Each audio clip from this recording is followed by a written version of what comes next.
Hi friends, ஃபைனலாக நாங்கள் செகந்தராபாத்துக்கு 1 ஹவருக்கு முன்னாடியே வந்துவிட்டோம். இங்கே கூட எங்கள் ஃப்ரெண்டு ஒரு பொண்ணும் ஜாயின் பண்ணியிருந்தாங்க. அவங்கள வந்து அவங்க கோச்சில் நாங்கள் சேஃபாக எல்லாம் ரெடி பண்ணி கொடுத்துட்டு அதுக்கப்புறமா தான் நாங்கள் எங்கள் கோச்சுக்கு போனோம்.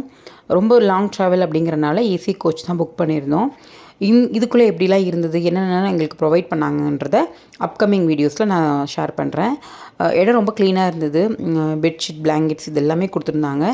சேஃபான ஜேர்னியாக தான் இருந்தது. இந்த மாதிரி லாங் ட்ராவலில் நம்ம நோட்டீஸ் பண்ண வேண்டிய விஷயம் என்னென்னா, நம்ம கூட வந்து அதே ட்ரெயினில் நமக்கு பக்கத்து சீட்டில் வந்து ட்ராவல் பண்ணுறவங்க எப்படிப்பட்டவங்களாக இருப்பாங்க, அவங்க நல்லவங்களாக இருக்கணும் அப்படின்றது ரொம்ப முக்கியம்.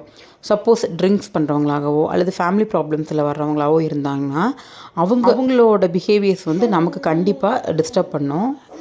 அந்த மாதிரி என் பக்கத்தில் வந்து ட்ராவல் பண்ணி வந்தவங்களுக்கு எந்த பிரச்சனையும் இல்லை. ஒரே ஒரு பிரச்சனை என்னென்னா, எனக்கு மிடில் பர்த், அவருக்கு அப்பர் பர்த் கிடச்சிருச்சு. இப்படி கிடைக்கும்போது நம்ம வந்து குழந்தைய வச்சுட்டு இருக்கும்போது நம்மளால் போய் உடனே மிடில்லையும் போய் உட்கார முடியாது, மேலேயும் போய் நம்ம வந்து சேஃப்டியாக வந்து நம்மளால் கம்ஃபர்டபுளாக இருக்க முடியாது.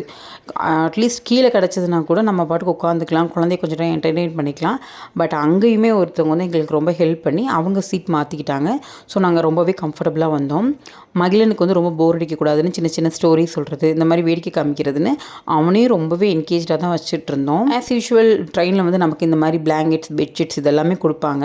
அது எல்லாமே ரொம்ப நீட் அண்ட் க்ளீனாக இருந்தால் வந்து தூங்குறதுக்கு கொஞ்சம் நேரத்துக்கு முன்னாடி எல்லாத்துலேயும் பிளாங்கெட், பெட்ஷீட்ஸ் இதெல்லாமே இருக்கான்னு கூட வந்து கன்ஃபார்ம் பண்ணிக்கிட்டாங்க.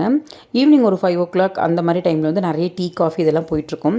நானும் அவரும் வந்து ஒரு கேப்பச்சினோ வாங்கி குடித்தோம். டேஸ்ட்டு ஒரு மாதிரி ஆவரேஜாக தான் இருந்தது. அதுக்கப்புறமா நிறைய ஸ்நாக்ஸ் வந்தது, எதுவுமே வாங்கலை. சரி ரொம்ப கிரேவிங்ஸாக இருக்குது அப்படின்னு சொல்லிட்டு இந்த சமோசா மட்டும் வாங்கினோம். டேஸ்ட் ஓரளவுக்கு நல்லா தான் இருந்தது. இந்த மாதிரி லன்ச் டைம்லேருந்து ஈவினிங் டீ டைம் வரைக்கும் நல்லா தான் போயிட்டுருந்துச்சு. இனி நைட் என்னென்ன நடந்ததுன்றது நெக்ஸ்ட் வீடியோவில் அப்லோட் பண்ணுறேன். தேங்க்யூ.